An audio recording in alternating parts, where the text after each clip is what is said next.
Hi, எல்லாருக்கும் வணக்கம். கரும்பு ஜூஸ் கடைக்கு போகாம வீட்லயே கரும்பை வச்சு ஜூஸ் போடுறது எப்படின்னு பார்க்கலாமா? இந்த மாதிரி கரும்பு எடுத்துக்கோங்க. கரும்பை நல்லா வெட்டிக்கோங்க. வெட்டிட்டு இந்த மாதிரி சின்னதா துண்டு துண்டா சீச்சு எடுத்துக்கோங்க. இந்த நாரை எடுத்துட்டு இந்த மாதிரி சின்ன சின்னதாக எடுத்துக்கோங்க. ஒடிச்சிங்கனாலே இந்த நார் தனியாக வந்துடும். இதே மாதிரியே சின்ன சின்ன பீஸாக கட் பண்ணி எடுத்துக்கோங்க. இப்போ இதை வந்து ஒரு மிக்சி ஷாரில் சேர்த்துக்கலாம்.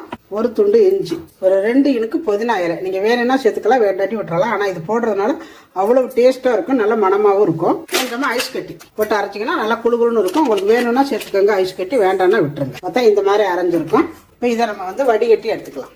துணியில் வடிகட்டிட்டிங்கன்னா கொஞ்சம் கூட நம்ம வாயில் தண்டுப்படாது நார். கரும்பு ஜூஸ் ரெடி ஆயிருச்சு. இதில் கடைசியா கொஞ்சமா லெமன் ஜூஸ் விட்டுக்கோங்க.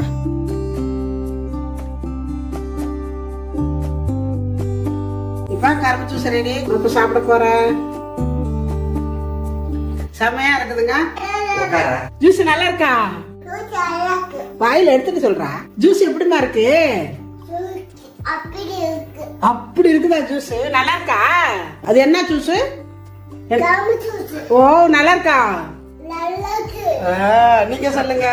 கரும்பு ஜூஸ் கரும்பு கடையில வாங்குற மாதிரியா இருக்கா? எப்படி இருக்கு? கடையில வாங்கி குடிக்கிற மாதிரி தான். அண்ணே போட்டு கொடுக்குறாங்கல்ல, அதே மாதிரி இன்னும் வேணுமா உனக்கு? உட்காந்து குடிச்சுடா. அட அம்மாச்சிக்கிடா ஜூஸ். காலை நீட்டிக்கிட்டு எங்க அம்மா குடிக்குது.